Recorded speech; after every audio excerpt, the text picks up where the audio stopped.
I have a weight problem, and ideally I would be about 10 pounds lighter, but maybe not for the reason you think. Let's talk about it.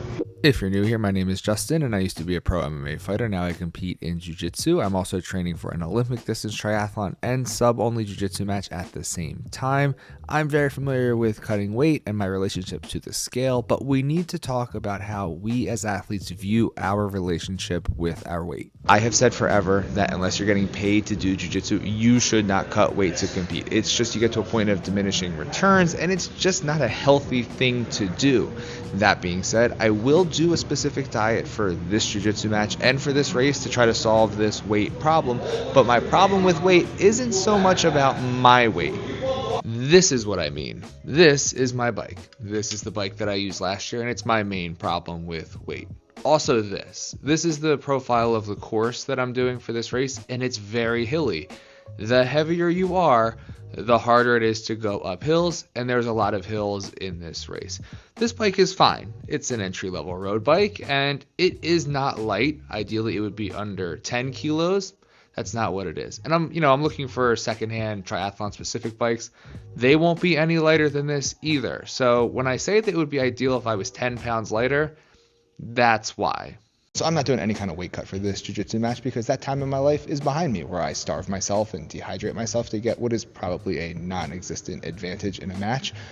Do I have some weight that I think I can lose and I can do so safely? Yeah, I think so. Part of the problem for me is that I just love sugar.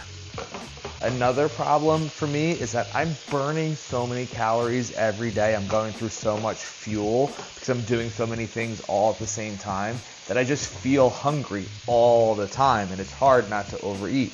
That's why sometimes you see people who are like doing a marathon for the first time, they put weight on because they don't realize they're gonna feel hungry all the time, so they end up overeating. Now, I definitely am not advocating for anyone to go into a super calorie deficit because I think it makes you a worse athlete. But I do think some people have a bad relationship with food in that they overfuel themselves because they don't realize what's in the food that they're eating. Should you eat ice cream and cake and Oreos?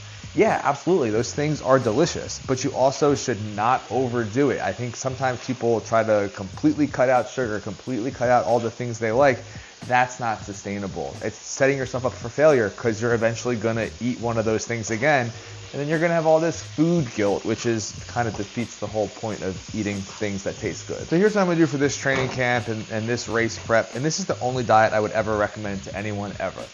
Just eat clean, whole foods. Eat vegetables, eat fruit, eat protein sources, and eat carbs. I think the anti-carb slander of the early 2000s was a crime against nutrition. I haven't had a carb since 2004. I'd say basically just do what you can to eat food that you know where it comes from and you can pronounce the ingredients, and it was maybe alive at one point. Will this diet work and make me lighter? Maybe, probably, yeah, if I continue to eat clean foods and eat the right quantity of food to adequately fuel myself, but I really don't even care that much about that. I care about my performance. I would rather not lose a single pound, but be incredibly fit because I am well fueled and prepared for the race. If I'm super underfed and I'm starved, I'm not going to be as fit, and it's not going to get me up those hills any faster anyway, and I'm not going to perform well in a jiu-jitsu match. So, yeah, I'll diet. It hopefully will help. But even if I lose no weight, I'm fine with that. I hope you found this video helpful and you reevaluate your own relationship to food. If you're still watching this far into the video, I appreciate you. Thanks so much. Love you. Bye.